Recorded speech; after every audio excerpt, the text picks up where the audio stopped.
You're listening to the Game of Inches podcast, powered by Mayflower Sports. Now, here are your hosts, Jacob Smith and Andrew McGinnis.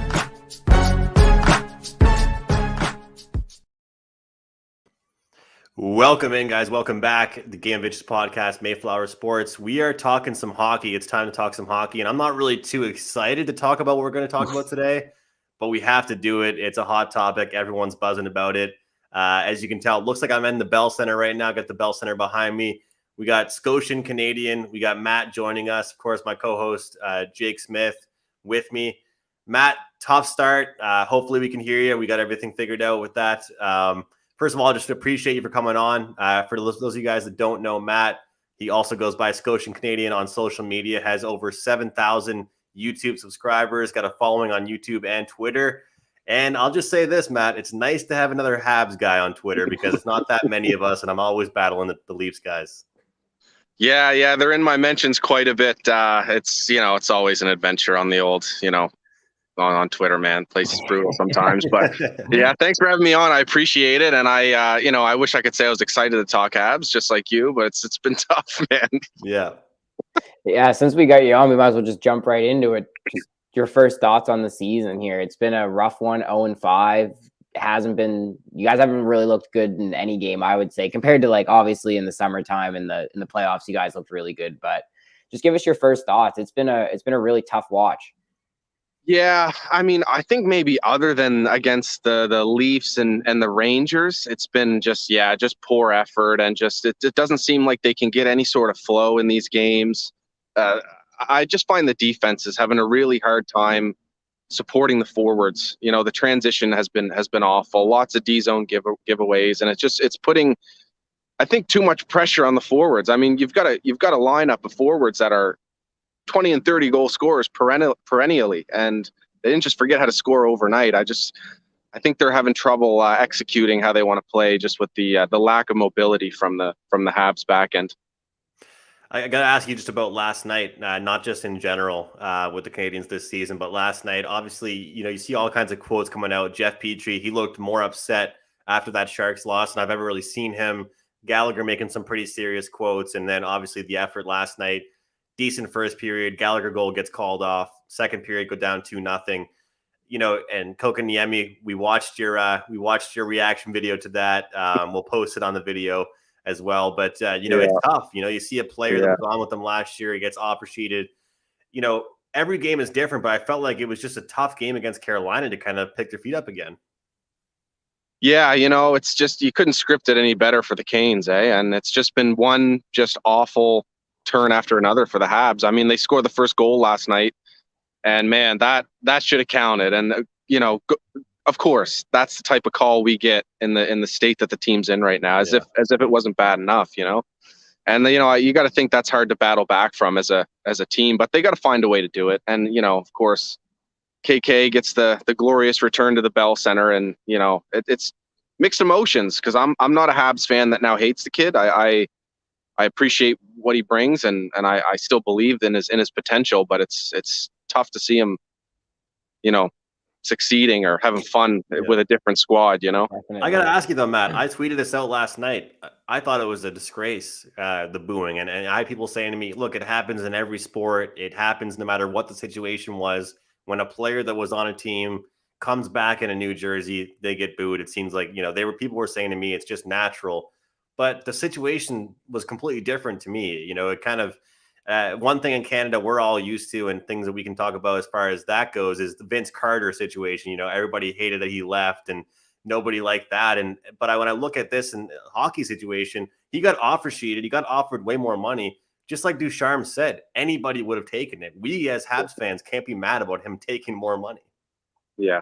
I kind of put more blame on the Canadiens organization for kind of letting it get this messy in the first place. And as much as I believed in the original offer sheet to Aho, and I do think there was something, I think there was smoke where there was fire there, and it clearly pissed off Dundon. But at the same time, the risk they took was a lot bigger than maybe even they thought at the time, because they fired up the Canes and they got revenge. And, it's a complex situation, especially where we're coming off a cup final run where Kotkaniemi had a big impact and a big overtime goal in the Leaf series. And so there's that part that you appreciate of what he brought the team. But then at the same time, like I agree with you, any player would have signed that. Now, mind you, the booing, right? It's like, I appreciate the sportsmanship and the passion of it, but it's almost like when Subban came back, he was cheered before the game, but then booed during.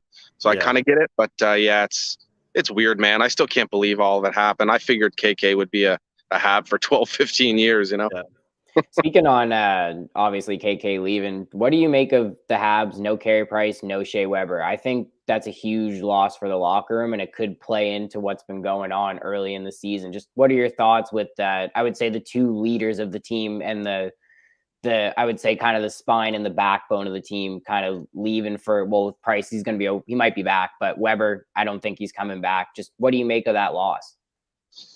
Oh, it's they're irreplaceable, and that's cliche, but it's true, and especially in terms of the leadership, and the calmness that Carey would bring to the room. Is perfect time to have him would be right now, and we don't. Now on ice though, Jake Allen's been good, so it's not really the goaltending that's been holding us back. Maybe not having Carey's transition ability, making those passes, but I think the big impact right now on ice is Weber. I think even myself, who's always been a big supporter of him and always believed in him as one of the best defensemen in the league, I think even I undervalued his ability to transition the puck.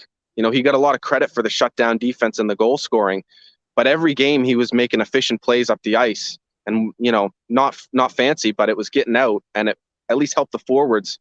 And even in the offensive zone on the back end, he could keep plays alive and make the odd pass. So, yeah, it's been hard to overcome, to say the least. Yeah, and speaking of defensemen, I had low expectations for the defense going into the season. Obviously, I'm in the sports betting space. I thought they were going to be kind of a higher scoring team, betting some overs with them this year. And looking at them right now, I was right about the defense, but the offense isn't really carrying the weight there. I'm curious what you think about the defensive pairings. Romanov, or I guess Romanov is how he's going by now.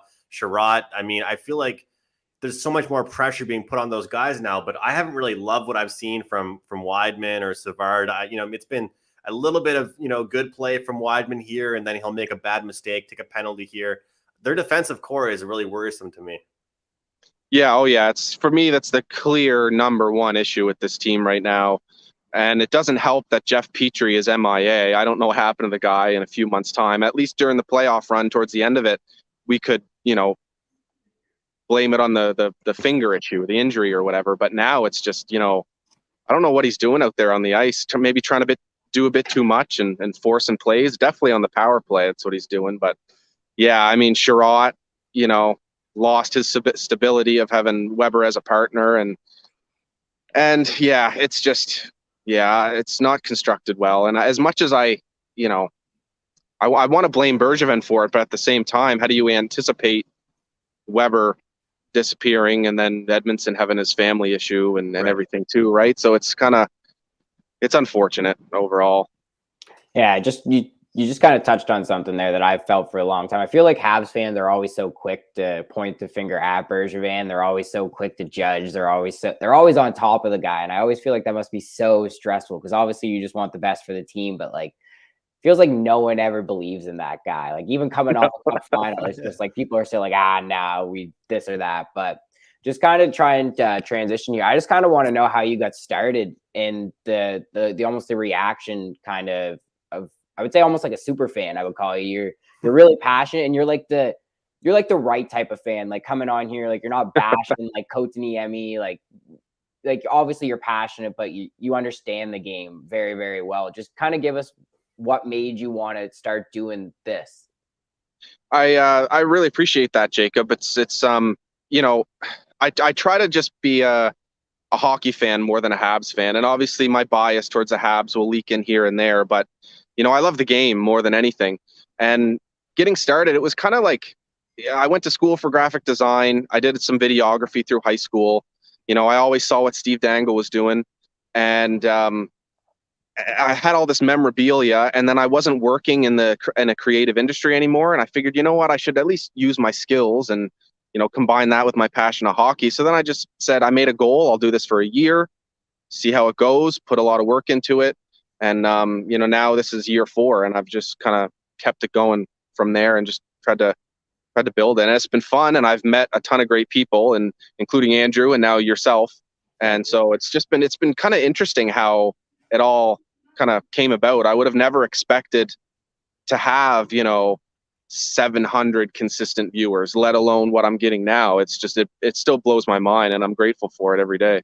Yeah, I think it's really important too that you said about the hard work. I feel like a lot of people think it's just like you kind of just hop on here and you just do your thing and you hop off and that's just it. But there's a lot of stuff that goes in behind the scenes, like you said, relationships, getting to know people, just time and effort put in. So I think it's really important that that's one of like the first things you messaged, or I'm sorry, the first things that you said there was about the hard work. Cause I think that's really important for people that want to get into the industry to know that like you do have to put in work and you do have to put in time.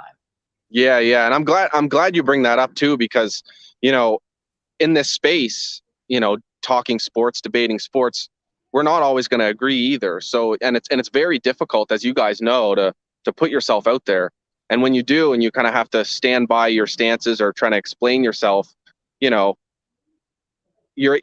should be able to do that while maintaining a level of professionalism. You know what I mean? Yes. And I think that, I do my best to operate that way. You know what I mean? Definitely. And I think that's what's awesome is that, and I've seen it in your comment section on YouTube where you have people tuning in to watch your videos that aren't even Habs fans. And that's awesome. I used to actually tune in every night when you'd have your post game video. So Jake talking about the work ethic there. I mean, you're not just posting a video whenever you feel like it. You're recapping, every single night after they play and, certain clips like that. So I think that's pretty awesome. Getting back to the team a little bit, I just want to touch on the combos for the forwards. Talked about the defensemen. So far, Anderson, Dvorak, Drouin's been the only consistent line. You can correct me if I'm wrong on that, but it seems like that's the only line we've seen that's been steady. I'm a big believer in not mixing things up too much, but the more they've lost and the more that they've kind of suffered, the more I kind of agree with kind of the outpour of Habs fans saying, mix it up, put the line combinations in the blender and see what comes out. But I like that one line has stuck. Is there any line combo that you really like or you want to see happen? Right now I see Hoffman, Suzuki, Gallagher top line, of course, that Drouin line, and then Toffoli, Perreault, and Caulfield on the third line. What are your thoughts on that? Yeah, I'm the same as you. I wouldn't want to see it. I remember when we had Michel Therrien behind the bench, and it was like every game and mid-game, the lines were changing. And I definitely prefer the consistency. Now, mind you, I almost would prefer the pairs. And I kind of like the general build of the forward group right now. And I actually overall like how the forward group is built. I see the potential there. But in terms of lines, I wouldn't mind taking Anderson maybe off the Drouin and Dvorak line, because I think a good portion of your offensive success is going to lie in between the chemistry that Jonathan Drouin and Dvorak can build. Because as much as I like Josh Anderson, the player, he has specific skills. He's not someone who's going to be making quick reads and keeping cycles going and stuff like that. So if you maybe chuck Anderson up with Caulfield and Suzuki, some sort of formation that way, give that line some size, forces Caulfield and Suzuki not to have to grind for pucks and be the first man in. And I don't know, but something's got to give. To me right now, actually, before I move on, Jake Evans, love the player. I don't know why he got moved down for Perreault to take over the third line. I think he should stay with Gallagher and maybe Toffoli. I can see that if you leave those guys together, they could be a good responsible line that can also, put some depth scoring up on the board for you too. Similar to what Tatar and Deneau did. But to me, just the big issue is the defense not supporting this forward group right now. What do you make of Drouin coming back? Because I know last year you guys, I would say you missed him in periods, but at like the end of the day, I don't think he would have been the difference between you guys winning the cup versus losing the cup. But just someone like him in the lineup, I feel like he's a good like complementary player. It's going to be interesting to see if he can make that next step to be like, the guy on the team coming back off of all the, like he had a really hard battle, with his mental illness and stuff like that. Right. So I just want to know, what do you make of Jonathan Drouin coming back this season? And do you think that he can take that next step and be your guys' perennial, 80-point player, 70-point player? Yeah, first of all, proud of him for sure. I mean, that's to to come out and admit you need help in such a grueling market, I couldn't imagine the pressure, and the pressure he would have been under prior to that. Definitely. And then to come back and he looks good out there. Like, he's got a couple points, and it's not like he's, trailblazing or anything, but he's not rushing plays. He's letting the plays come to him. And it's hard to judge where his potential lies now, where he's now, I think, 25 or so, pushing 26. But the skill's there, the talent's there. It's just he hasn't been able to put it all together. He's never been able to find a consistent line to play with. I mean, I'm hopeful that he can remain in the Habs, top 6, top 9, and be an impact player. But as much as I love the kid, time's kind of running a little thin on him, Definitely. And maybe a market with less pressure would do him some good. But overall, just proud, and I am happy that he's been a Hab for a while. It's just a shame that it hasn't gone exactly his way. Yeah, it's been a tough start for the Habs. I think he'll have a great season with them, just a matter of how great that season is. But 0-5 for the Montreal Canadiens. Matt, Scotian Canadien, we appreciate you coming on. Guys, make sure you check him out on YouTube, on Twitter as well, at Scotian Canadien. Thanks a lot, Matt. Thanks a lot, guys. I appreciate you having me on, and nice to meet you, Jake. Definitely nice to meet you as well, Matt. Cheers. All right. That was awesome to have Matt on. Great guy. And he's just real. Keeps it real. You can tell he cares about the players. And like you were saying, work ethic on him. He posts these videos, Jake, at like 1 a.m. sometimes. West Coast games, he stays up after the game's over. He records himself, posts a post game. He didn't miss a game last year, I don't think. He had 56 reaction videos. That's dedication, man. Yeah, definitely. And like you said, he seems like a real hockey guy. And that's as a person, I feel like I'm starting to grow and become fond of people like that in the sports industry. Like, obviously you can have your biases, you have your favorite teams, and those are going to bleed out. But he was very quick to be able to check his biases or be a real fan of the game instead of just a team. So, and the work ethic, like you said, you sent me a couple of his clips late at night. I think there was one where you sent me, he was filming it at 3 a.m. or something crazy. And I was like, holy shit, a reaction at 3 a.m. But that's what you need to do to kind of make an imprint in this market and kind of separate yourself. And the work and the dedication that he's putting in, I just wanted to give him a quick shout out for that. But he was real about you guys. And I wouldn't say I wasn't knowing what to expect, but I kind of thought he would have been a little bit more I don't know, he would have stood up for his guys a little bit more. And I think that maybe might have made me respect him a little bit more, that he was real. He was like, oh, this is what's wrong with us. We haven't been playing well, and this is what I think we need to do to fix it. Yeah. Well, I think that's especially for somebody like that. I mean, I would say, like you said, a super fan, sports, internet personality, but when you do what he does, I think that you need to say the kind of stuff that he said to us. So that way last year, when they come back 3-1 against the Leafs, he can be as obnoxious as he wants and celebrate as much as he wants, because he was that guy that was shitting on his team when they weren't playing well. Exactly. And I feel like that's 100% what it is. I mean, I know some Leafs fans that have never said a bad thing about them. You know what I mean? There's nothing ever wrong with them. You know what I mean? I feel like you have one in mind when you say that. Yeah. Well, a couple of guys that I know in person and on Twitter. I'm talking to you, Mac. But and that's just the thing. And I know people with all kinds of teams that are like that. But that's why I like him. And I'll say he's better at hiding his bias than me. Definitely. And this guy has 7,000 subscribers. So, but yeah, the Habs are 0-5. What were your thoughts, Jake? We didn't really get to hear your thoughts on it. What are your thoughts, non-biased, about the Canadian start here? I feel like you guys are in tough, man. I feel like you had a lot of roster turnover. You got a lot of new people, and you're missing key guys. It's not like you just lost, a couple bottom 6 guys, or a couple you know what I mean? You lost Carey Price for as long as Price is going to be out for. Weber, from all reports, sounds like he's not going to be able to come back. So Weber's gone. You lost Dano, Kotkaniemi, Tatar.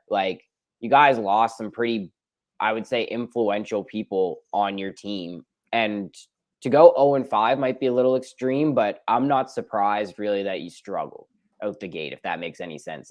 0-5 was like maybe the most extreme of like what it could have been. But I also did think like out the gate, it wasn't going to be pretty. Like you guys could have, been like 1-4, 2-3 and had some like really bad performances, but 0-5 is rough, man. I know that must really hurt. Yeah. I mean, I'm not happy. The only thing we can really be hyped about is just, what happened last year, but that's in the past now. One thing I'll say, and you're going to laugh at me already for saying this, because we were just talking about how he's good at hiding his bias. I was just talking to our buddy Jimmy, who was on with us. We'll have to get Jimmy Murphy back to talk about Definitely. the Bruins this year. Absolutely love And Jimmy. He's First someone ever, actually. Not to cut you off, but we gotta throw that on Jimmy. Jimmy was the first guy that came out with us, and I appreciate that. I always remember that. Jimmy can come on this podcast whenever he likes. Yeah. Was he our first ever guest? He was our first ever guest, man. He was our first awesome. ever guest. We had our season preview of the NHL, and Jimmy came on after, and we got his thoughts on the Bruins. He was even so kind to give us his divisional breakdown. Like, yeah, what a guy. That's how you know Jimmy's one of a kind. Jimmy is, what I love about him is that, just like what we were just talking about, Matt, he will absolutely crap on the Bruins if he wants to. And I think it makes you take him more seriously when he tells you good things about them, But anyway, Jimmy was just talking about this. So I'll pin this all on Jimmy instead of me. Jimmy was just talking about how we can't just think about early projections preseason or what happened last year. We have to base a lot of opinions on what happened right now, what's going on right now, right? And we're only a few games into the season. And like I said, you're going to laugh at me for what I'm about to say, but the Buffalo Sabres are undefeated, okay? They haven't lost a game yet. They had a really easy schedule. I think their management were in bed with the schedule makers in the summer because they had a really easy schedule. But the Sabres are undefeated, okay? So the Habs lost to an undefeated Sabres team. That's how I'm gonna make it sound. And they lost to the Leafs in a close game, their home opener. Lose to a Rangers team that I think's actually pretty talented. Shesterkin, one of the best goaltenders in the league right now. Lose to a Sharks team who's undefeated. And then they have to bounce back against Carolina. So, look, I'm not saying that they've had a horrible schedule by any means, but to bounce back off that 5-0 loss against Carolina is shitty. Like, you'd rather bounce back against a bottom feeder or a team that you think you have really quality chance in. But Carolina the Montreal is struggling to score, and then you got to play Carolina. I mean, that's tough to bounce back after losing to San Jose. And San Jose's off to a really good start, like surprisingly, yeah. There's a couple teams. It's crazy, Jake. Look at the standings. It's I know insane. there's some crazy teams that are like Colorado's like 1-3. Like Buffalo's 3-0. Like, how does that make sense? McKinnon first game back -5. I know, man. It's been a rough go to start the season. But I feel like with you guys, it's tough, right? Because again, you've lost so much of your key cog, and then it also puts a target on your back that you were in the Stanley Cup Finals. Like, it doesn't matter if Joe Blow thinks you deserve to be there or not, or if a guy on the team thinks you deserve to be there or not. Like, they're going to respect you as such. They know that you went through that process and you made it to the Stanley Cup Finals. So I feel like that also has a part to play, is like, these bottom feeders aren't just going to let you come in and roll over them anymore. It's like, all right, like, they were in the Stanley Cup Finals. This is a high attention game for us. Like, this is a chance to really prove ourselves. And for teams like the Sharks or like Buffalo, it's a really good benchmarker to start the season, to test yourself against somebody that was in the Stanley Cup Finals. So I feel like right now, everything, just the way the season's unfolded through the first 6 games, it's like almost everything that could work against you, like, worked against you. And it just hasn't been a good start. Yeah. Yeah, no, definitely. And Joel Edmonton not being there is huge. Yeah, and like, again, I didn't mention that, but he's somebody that's really grown on me since arriving in Montreal. I used to not think of Joel as anything more than a plug and play player, really, for your bottom pair. But he proved himself, and then there's another body that's gone. It's like you guys keep losing the guys that have got you to where you are. So it's just like, as a fan base, it's almost like, until some of these bodies start coming back, you guys just need to prepare for the worst of the worst, because it's hard to see it getting any better without those key cogs a part of the team, or some guys are going to have to step up, which they haven't so far. Yeah, I mean, and look at Drouin, who's relied on to do a lot of scoring or playmaking. He was out for a long time. Caulfield's still extremely young, but he did really well in the playoffs. So expectations for him are through the roof, even though he's still a rookie in his rookie year. Nick Suzuki just signed for 8 years. He's, been really strong. He's number one center for us right now. Lots of expectations on him. Then Christian Dvorak joins the team. I mean, I don't know. It's just a lot of pressure on a lot of different people. But, like Gallagher had a good point. Teams lose 4 or 5 in a row a lot during the season. Right. I mean, it's very common for teams to lose 3 or 4 in a row during the season. And this wouldn't even be a huge thing right now. We wouldn't be talking about this if it was in the middle of, November, December when this was happening. But it's because it's the first 5 games that we're talking about it. And also they can't produce right now. So it'd be interesting to see. What happens. What other team has kind of stuck out to you so far? We kind of touched on Buffalo, and I would like to kind of just get into them a little bit, just more so on almost like a respect level. You can only play the people that are in front of you. The easy schedule is the easy schedule. That's just the way the schedule worked out. But for them to go 3-0 with all the stuff going on with Eichel and just everything with that market being so toxic, for them to just have a good start must be so relieving for everybody in the organization, the fan base. Like, you almost want them to do good. You almost want them to, like, I don't know, like maybe they're probably not going to make the playoffs. It doesn't matter if they start at 10-0. I don't think they're going to make the playoffs, but you just want them to do well, and you don't want them to keep being a dumpster fire, because it's hard when, even as a Colorado fan, I have no affiliation, no connection to Buffalo, but like I couldn't imagine what it would be like to see someone like Jack Eichel be like, I don't want to play for you guys anymore. I'm done. I'm hurt. Trade me. And just know that there's not really much else going on with that organization. So for them to get a good start, I think that's it's just good for the league. It's good for the fans. It's good for the organization. And it's just one of those like kind of like little things in hockey that I like, just to see the team that everybody expects to be so bad just at least start well. Yeah, you're right. I mean, it's good for the league. It is. I mean, hockey already has quite a bit of upsets, but you never see something like this, like a winning streak to start the season off. They got a pissed off Bruins team tonight to face. But either way, just looking at, like you said, from a league standpoint, from a team standpoint, and from the whole thing with Jack Eichel, it's just good to see. And one thing that's interesting about teams like Buffalo is that obviously you kind of know who's the first line guy, who's this, who's that. But one thing that I've kind of heard people talk about when you talk about bottom feeders is that you have no idea who the hell is going to do what. Anybody could score. Anybody could pull this out of their hat. Anybody could do anything. So it's kind of like a mixed bag of tricks with these bad teams, because you just really don't know what to expect. And for some teams, when they're playing them, it kind of catches them off guard, because for really good teams, you understand, when you're playing Boston, okay, watch out where Pasta is, watch out where Marchand is on the ice. But with the Sabres, who Watch the hell out are for you? Jeff Skinner. Yeah, exactly. I mean, you know what I mean? So Jeff Skinner. No, shout out Jeff Skinner. He's got 2 points so far. Oilers 4-0. Oilers are 4-0 off to a pretty good start. McDavid, man, geesh. Do you think he's gonna? Do you think? I think I'm gonna sound ridiculous saying this, but do you think he could hit 150 points? He's a cheat code, man. I don't know. For me, it's a real question, because it's like, obviously, like 150 points would be absolutely obscene from anybody in this day and age, like just not possible. But like, what's the minimum he hits? Oh, he easily hits 100 points, no problem. If he can stay healthy, that's the biggest thing for McDavid lately, is he's been missing games. And I feel like if he could play 82 games, like for him to average 2 points a game, like wouldn't be that absurd. I don't think. Like, it would be absurd, but like for him, it wouldn't be like out of the question. Like if someone said that to me, I wouldn't be like, "Oh, you're an idiot." Like I would, I'd hold some weight in that comment.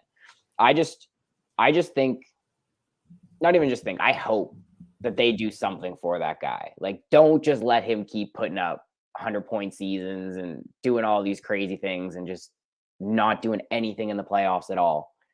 I would rather McDavid get 80 points and see him win something than have 100+ point season every year and them just kind of fizzle out towards the end of the season.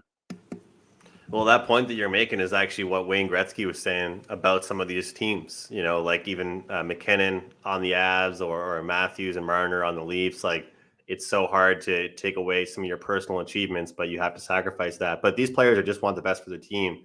But man, watching, I want to make a point to watch a lot of Oilers games this year. Like I watched some last year. Obviously, we had the North Division, but like when he gets the puck and like center ice, it looks like when you play video games and you would hold down that speed boost button. Yep. That's literally what it looks like, man. Like he's on another level. He's on another.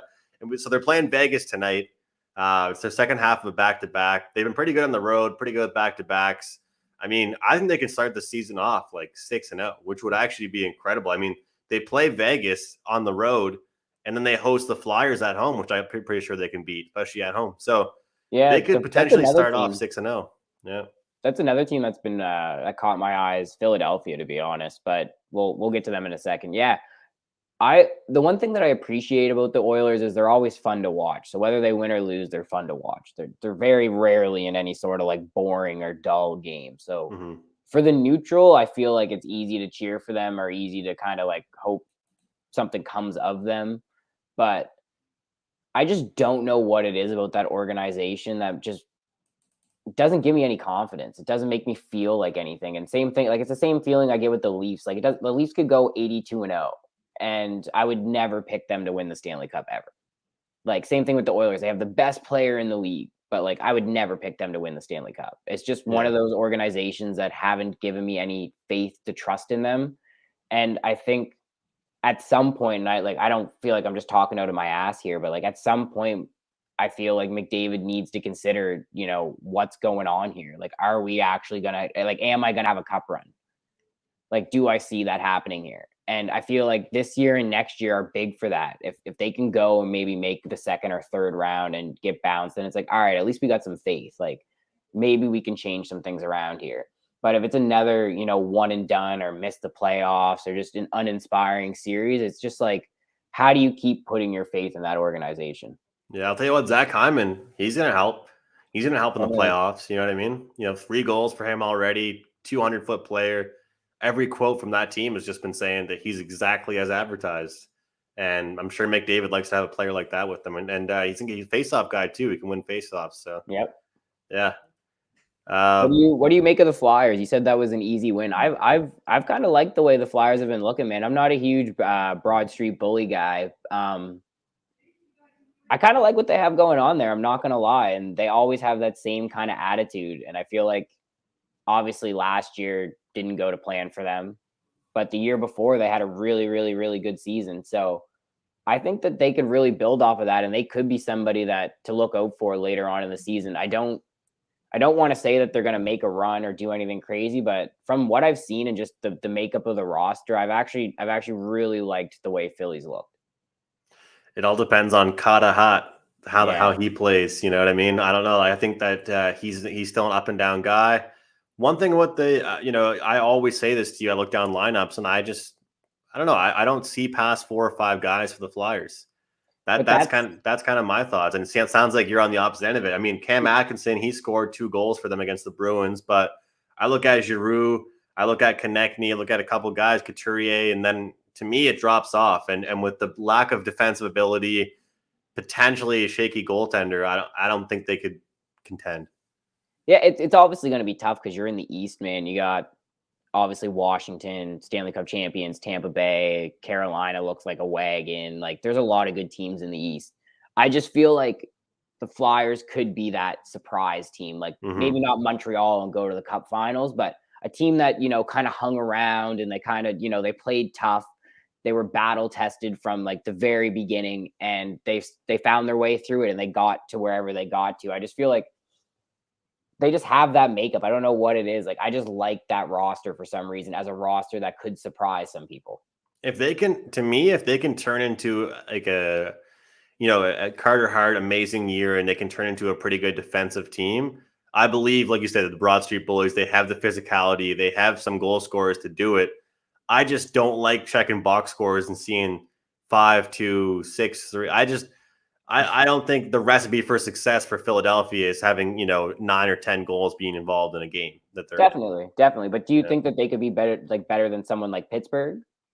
I think they could be. Yeah. I don't think like when we look at Pittsburgh, I know they have the big names, but like they're not all You know what I mean? Like, I don't think they're that much better than Philly, or even if they are better than Philly, I think it's pretty tight there. I feel like they could maybe try and take like a Pittsburgh model the last couple of years, but hopefully their goaltending is a little bit better than, Matt Murray been, and then Tristan Jarry's been. I think that it could be one of those where, you are a north-south team and you do play up and down. But if you could just get it to click at the right time, to me, they have a playoff roster. So if they can get there, and they get there in the right state of mind with the right group of guys, I feel like they could cause problems. I agree. And Marty Jones had a good game for them. I was crapping on him the other day. All it takes is going to a good team, and then sometimes you can change as a goaltender. Rolling through the East a little bit, Panthers, they're wagging 4-0 to start. They were 19-1 to win the cup to start. Now I think they're 16 or 15-1. They've got, I think, goaltending and a little bit of even defense was a problem for them for a while. Now they got Spencer Knight. They've got Bobrovsky. Knight's going to be a stud. He's already a stud. He's been really good. They got a lot of offensive power. How long is Bobrovsky signed for? Didn't he sign like a multiple-year contract? Yeah. That's gonna be a weird situation. But sorry to cut you off. No, I agree with you. Yeah, because Knight's already awesome. He's already really good. But then again, Jake, these days in the NHL, it's really good to have a 1-2 punch. So maybe there'll be that team most teams, like you said, are kind of like trending that way. Where it's like your backups at least like maybe like a 1B. They don't got to be like a 1A, but like they're at least a guy if they need to go in there, like they can go in there and make some saves. Yeah. But I got a question for you, man, and this is something I've been seeing pop up a lot on some of the hockey feeds and stuff that I look at. There's two ways you could phrase this, and I'll phrase it both ways. I'll give you two options or two things to pick from. Do you think Barkov's a top 3 player in the NHL? And if you don't want to say if he's top 3, would you rather have him over Leon Draisaitl? I think that's a really tough question. As the second part is really tough because I feel like if Leon, Leon is number 3, isn't he? So if you're going to take him over Leon, wouldn't you have to say Barkov's probably the 3rd best player in the league? Leon's the top 3 player overall in the NHL? I think he could be, man. If he wasn't under McDavid's shadow, think about what he does, playing with the guy that's better than him. Yeah, no, and, he is. And he plays by himself a lot. You can't just chalk it up to, he gets to play with McDavid, because the other guys that play with McDavid don't put up the points he puts up. Yeah, no, I mean goals. I mean, I don't think anybody gets more chirp though than Draisaitl for being a 200-foot player. Yeah, but for not being a 200-foot player. I mean, exactly. Yeah. Goal scoring ability though, 100%. I think that. Well, that's the thing, man. It's hard. I'm looking forward to the Olympics, man, and seeing him for Team Germany, seeing what he can do without McDavid next to him. Definitely. Barkov's kind of been the guy. Huberdeau's good for Florida as well. But Barkov, Barkov's the guy. But that's the thing, might have been drafted first, but but that's the thing, though. We're talking about the guy on one team and kind of like the wingman on the other. So let's switch roles here. Right? Don't you think they both have top 3 talent regardless? Definitely, yeah. But to your point, though, I think if they switch teams, it'd be the exact same thing. Let's change players then. Matthews over Barkov? Would you rather have Barkov or Matthews? Well, you're just going to call me biased because I hate the Leafs, but I think Barkov. It's an honest opinion, bro. You can have your opinion. I know you. I know you're not just going to say. Well, I'll say this. Barkov for his consistency. Matthews will probably give you better highlight reel plays and all that, but I think Barkov will give you a better consistent effort every night. I love Barkov, man. To me, I think it's Nate. I have to put Nate over McDavid. I'm sorry. I know he's not. Wait. I know he's not, but I have to. I just can't say it. I'm not going to say it. I'll argue with you till we're blue in the face about who's better, and you can be right the whole time, but I'm still going to argue with you. I don't care. That's awesome when you're making a list and after one you're like, I know. Yeah, I know. No, but definitely. So for most people, we'll say it's going to be McDavid, probably McKinnon, and then I don't know, maybe Matthews. Personally, I think Barkov's a top 3 player right now in the NHL, man. I think nobody is a better player that plays a 200-foot game. There's very few players. Very few players in the NHL that are able to have the impact on defense that he does while still maintaining high level point production.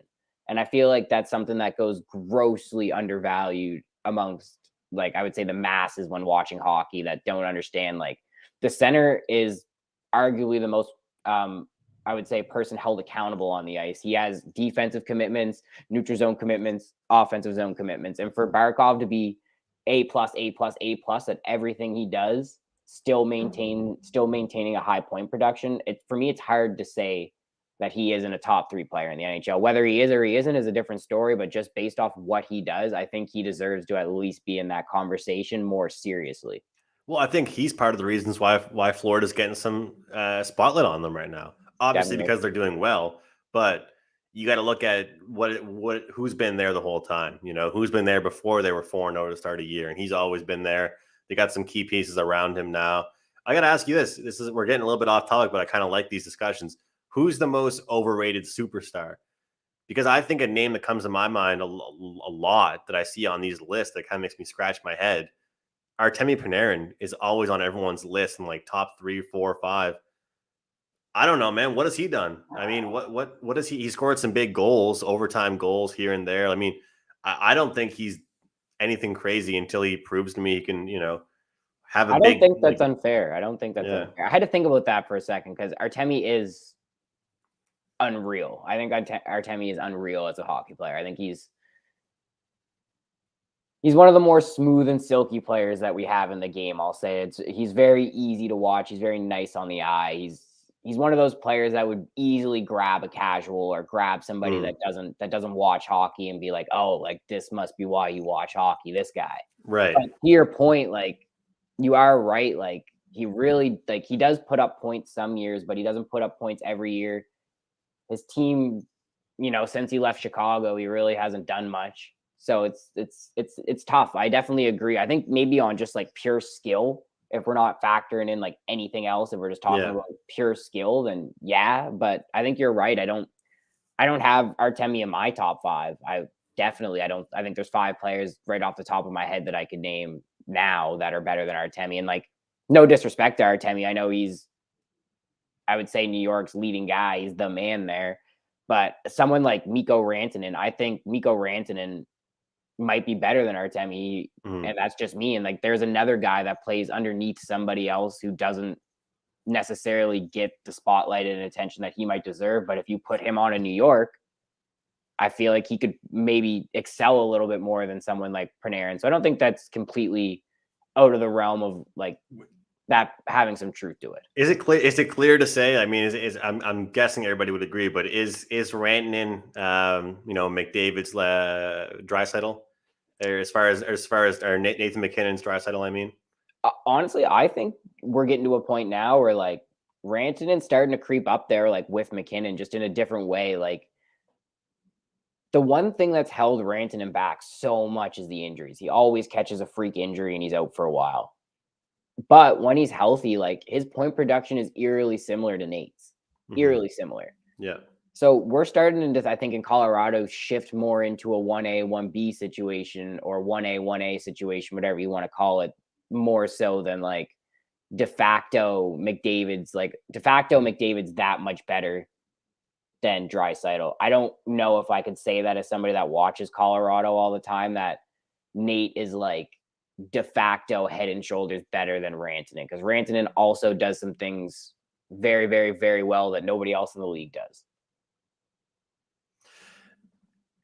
Yeah, I guess. But would you say you have any bias towards that because you watch more games than a lot of people for Colorado? I feel like my bias would mostly probably be with Nate, wouldn't you say? Like hometown guy. I guess, yeah. But bias isn't always like a bad thing. It's just like because your eyes are on them. You know what I mean? Yeah, I feel like I respect Rantanen maybe a little bit more than the average person does, or understand like what he brings to our team a little bit more than the average person does. Because anytime he goes out of the lineup, like we do struggle. Like it's not just the Nate show there. And I feel I'd say that as much as I think Nate's like a strong player, like physically and stuff like that, I'd say Rantanen is a little bit less flash. Yeah, like definitely. He just scores like natural hockey player goals. Would you agree? Like more than definitely. McKinnon? He's a power forward. He doesn't mind dropping his shoulder, going to the net. he has a ridiculous shot on him, so he can, be skating down the left wing and just pick a corner, right? Like, he's one of those guys that can do it all, but he just doesn't do it at the speed or the flash of somebody like McKinnon or McDavid or even someone like Panarin. Like, he doesn't look as nice on the eye as those guys do. And sometimes people get so caught up in just how a player looks versus like what they actually contribute to the team in the game. And they just don't translate it. And for me, like, Rantanen's one of those guys where if you plugged him on New York and you took Panarin off of there, like, he would do the exact same thing as Panarin's doing there, or maybe even better. Like, he might be an 80, 90 point guy if he's playing 25 minutes a night. Like, Colorado, we're so deep. Like, it's very rare that we have to ask our guys to play those huge minutes. So it's just one of those things where I think you're right. Maybe I get to watch him a little bit more. So I respect his play. I like him too, for the record. I was just saying, if someone didn't watch him that much, but they might only see Nate. Again, I'm not Matt, right? Like, Rantanen's the second best player in the league, in my opinion. Our third best. Sorry, we're going to go Nate, Makar, and then Rantanen. Those are the three best players in the league. I like it. But since we're in the West, man, just while we're here, like, what do you make of Vegas? Vegas, obviously, it's not a terrible start, but like, I feel like since that cup run, like, they've looked good, but at points they look like they've been figured out. Yeah, I agree. I mean, and let's remember too, man, at home, the whole the Vegas flu thing, the joke about that, and teams were literally struggling either playing in Vegas or their games after Vegas. That's kind of that's kind of done now. I think teams have kind of figured out, don't gamble too late, don't be out at the clubs too late, when you're in Vegas. And right now with Stone and Patches out for Vegas, it's a question of can the depth step up? And right now, it actually has proven that they might not be able to. Chandler Stevenson, Alex Tuck's injured. We've got Martinez. I can't remember his name. I think that's what it is. Yeah, Alec Martinez. Yeah, Alec Martinez. He's out. So the injuries keep piling up, and we can't blame them for that. But at the end of the day, when I was debating last year with people about the Habs and Golden Knights series, everybody kept on telling me that it wasn't just the Stone and Patches show. And I'm kind of, looking down their lineup and their depth chart and wondering where else the scoring is going to come from. Also have to say they have Kolasar, but Reeves leaves. And I got to say, even just starting to watch some Rangers games, I've been impressed with Reeves from a hockey standpoint, not even just fighting. He can fight, He brings a lot to a team. And I feel like sometimes that gets overshadowed because obviously a lot of his highlights are him beating people up. So obviously that's where most people's attention they're going to go to. But he is a really good hockey player. He brings a lot of energy. He's a clean player too, is what's something that I really respect. Like, you don't ever really see Ryan Reeves make a dirty play. No. Like, it might be like a freak act, like maybe not a freak accident, but like a bang bang play where like maybe something happens. But the one thing with him, I always like that he plays within the game and he plays it hard. So it doesn't matter that he's a fighter. Like, he can still play the game. He might not necessarily be in the league if he didn't fight. But that being said, like, he is good enough playing wise to be in the league, comboed with the ability to fight. And for the record, the Golden Knights were minus 200 to win their division this year. I mean, that to me, I thought that was just absolutely ridiculous. I thought that was absolutely ridiculous. Minus 200 to win the whole Pacific division. Yeah, I mean, that is just ridiculous. Was that the favorite, like, of all the divisions for somebody to win a division was minus 200? Like for Vegas to win. No, but I mean, like, do you know, like, for like all the divisions, were they the biggest one? Were they like the biggest one to win their division? Because that's crazy. Minus 200. The Leafs were up there pretty high. Or no, the Leafs weren't up there. I'm saying. No, they were by far up there. Yeah. Damn, that's fucked. Minus 200. Yeah. To win the division, that's such a long time. Yeah, minus 200. That's crazy. So, I mean, first of all, who's tying their money up with minus 200 for a full season? Fuck no. But I took in that division, I took Vancouver Canucks to make the playoffs plus 175. I think they're better than the Calgary Flames, and top three teams in each division make the playoffs. Then there's wild card. I think the Canucks are better than them. Me and Chris P had a long conversation about the Canucks last weekend. He was very optimistic, and I was surprised because I'm not huge on the Canucks this season. I like them. I and a lot of people do. And like, again, this is probably just my outlier take or whatever. I just don't like what I see when I look at the roster. That doesn't mean anything. Like that doesn't, it doesn't mean they can't translate it to the ice. Mm-hmm. But I just don't like the roster. I just don't. And I don't know what it is about it. When I look at it, I'm like, ugh, like fuck, like this is what the Canucks are now. But I think they might be like my Philly for you.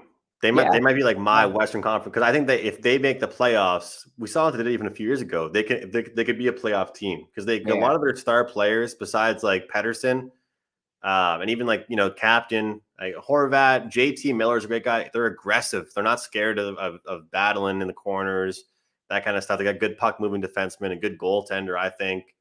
So, and honestly, that was kind of just like a value bet as well. I mean, minus 200 for Vegas, definitely. So. But I like the Wild, man. One team I really like was the Wild. I was gonna say, since we're talking the West still, what do you think about Minnesota, man? Minnesota is just one of those teams. They're always around. I think this is the year they're actually they're taken more seriously. I really like their roster. I think they have a great mix of like speed, but also like physicality and guys that can maintain possession. So I like them. Also, Marcus Foligno is an absolute animal, throwing a Superman punch. Someone one time, and I know this is gonna sound fucked, is just like I'm not a fighter. Like I could see that coming from like a mile. Obviously, I'm watching the clip and it says, "Oh, Marcus Foligno throws." Yeah. You know what I mean? Like hindsight 2020, but like someone just needs to just punch him like straight down the gut as soon as he's just like thinking about it, just bam. Because like this guy's jumping off his feet and just throwing punches on ice. Yeah, on ice. Yeah. Like, what is this guy saying right now? And like after like the punch, like that was actually a really good scrap too. Like him and I think Brendan Dillon. Yeah, Brendan Dillon. They threw them. They were scrapping, man. They were scrapping hard, and I like to see that in the NHL, man. We don't get enough of that. I'm being serious, man. We don't get enough of those good fights anymore. Whenever I see a good fight in hockey, I'm like, yes, like I miss this. Well, nothing kills me more in hockey fights when it's like someone will drop the gloves with somebody and then it's like a wrestling match. You know what I mean? Like, well, that's what like 95% of them are now, is because you get like any sort of like staged fight is a 10-minute major, right? So you got to fucking drop the gloves and bear hug, and then you can get at it. But it's like by that time you guys are squirming. Like one guy might get free and then he's just teeing off on you. Like that was a really good scrap. I was impressed. I didn't think of Dillon as that type of fighter, but boy held his own, man, and that's tough against a big boy like Foligno. Yeah. I really like the Wild. Look forward to seeing what they do against some like bigger matchups, some big opponents. Blackhawks, though, man, they have that one overtime loss, but they're winless. They have 1 point on the season. I know for a fact that Flower didn't debate retirement to come play for this. Dude, he should have retired. I said this. I literally said this. Why would you go there? You're too good to be there. Your legacy. I think it's a pride thing, man. His legacy should be worth too much to him to go there. All the things that man's accomplished in his career, to go there and just get hung out to dry in Chicago. Like Vegas, obviously Vegas is the one that traded him. Mm-hmm. So, and it's a business. They have every right to trade him if he doesn't have a no trade clause or whatever it was. But I don't know. I hate seeing Flower like that. I hate seeing players in general go through that and their careers that way too.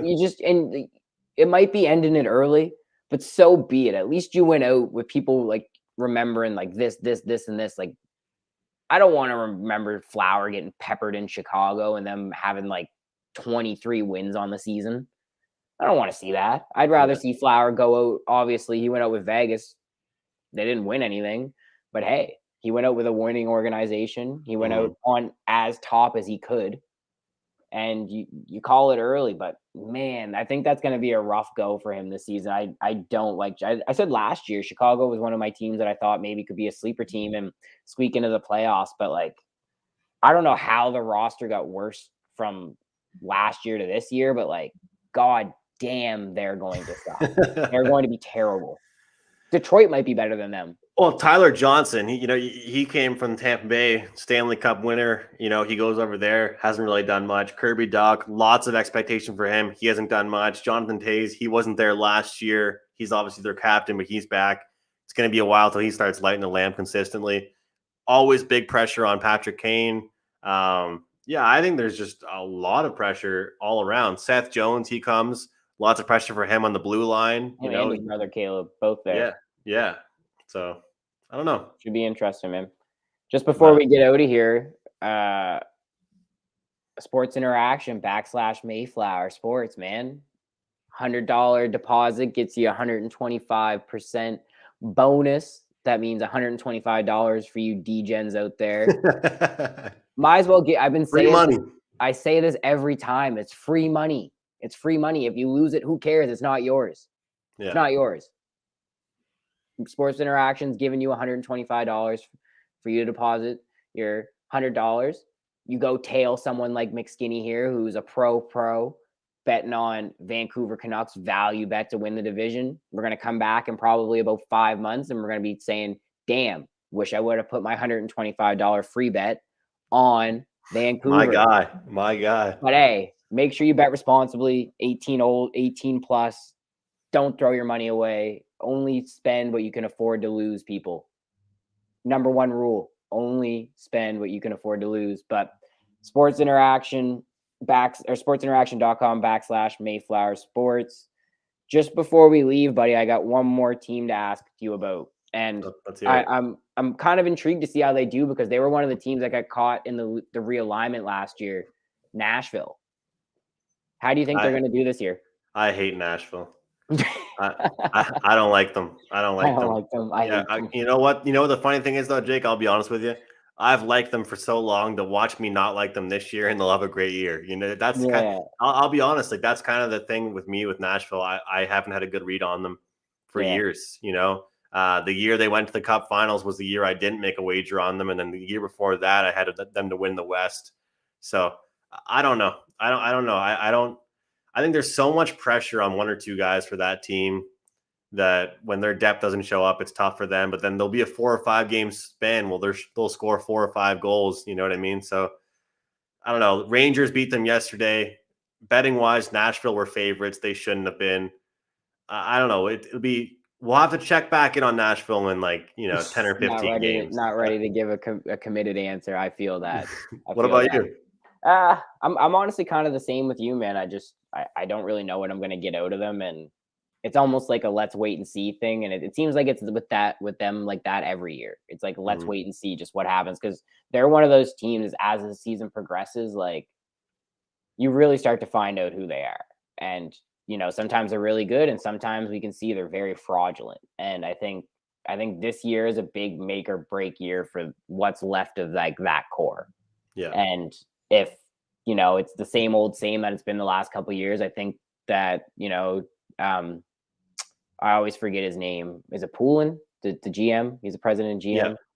Yeah. I think he's got to decide within, you know, maybe this year, and I would say maybe like some of the summertime, if things don't go well, whether they're going to go into a rebuild or try and run it back. And I think if things don't go well this year, it would be naive to run it back. I think if it doesn't go well, it's time to go into rebuild. And I know Nashville's a proud organization, but sometimes it's even bigger of an organization to say, hey, we need to change this. That's a good point anymore. It's a real good point. Good fan base too. I want to get to Bridgestone Arena sometime, man. We got to go there. Nashville looks like a blast just in general. Yeah.